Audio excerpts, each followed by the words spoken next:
আসসালামু আলাইকুম। আমার কবিতার শিরোনাম পাশাপাশি। পাঠ করছি রবিউল মাশরাফি। মনে পড়ে সেই সেদিনের মোহনীয় রাত্রি, আমি ছিলাম পরম আপন তোমার পথের যাত্রী।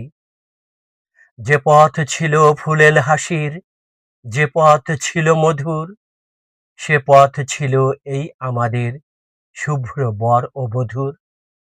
অপার সুখে কাটছিল দিন অনেক বছর পর, প্রবল বেগে কালবৈশাখী ভাঙলো এসে ঘর। সাগর তীরে জ্যোৎস্না রাতের সেই যে তোমার মুখ, সেসব কথা পড়লে মনে পাথর করি বুক। বুকের পাঁজর খুলে দেখো দুইটি ব্যথার দাগ, একটি করে স্মৃতিচারণ, একটি অনুরাগ।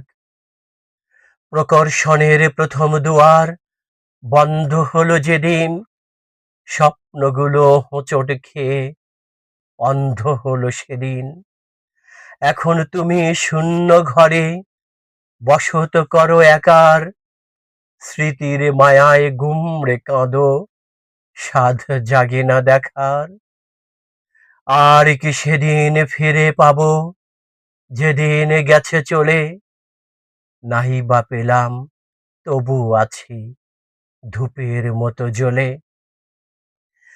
ব্যথায় কাতর এ দুর্দিনে যাকে ভাবি আপন, সে তো আমার আর কেহ নয়, কবর এবং কাফন।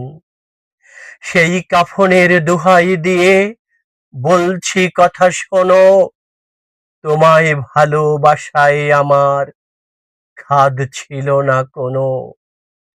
সেই কাফনের দোহাই দিয়ে বলছি কথা শোনো, তোমায় ভালোবাসায় আমার খাদ ছিল না কোনো।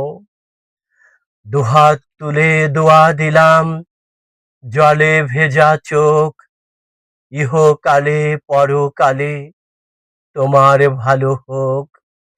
হৃদসাগরে ঝড় উঠেছে, ব্যথার সীমানায়, ফুলের মতো হেসে ওঠা আমার কি মানায়।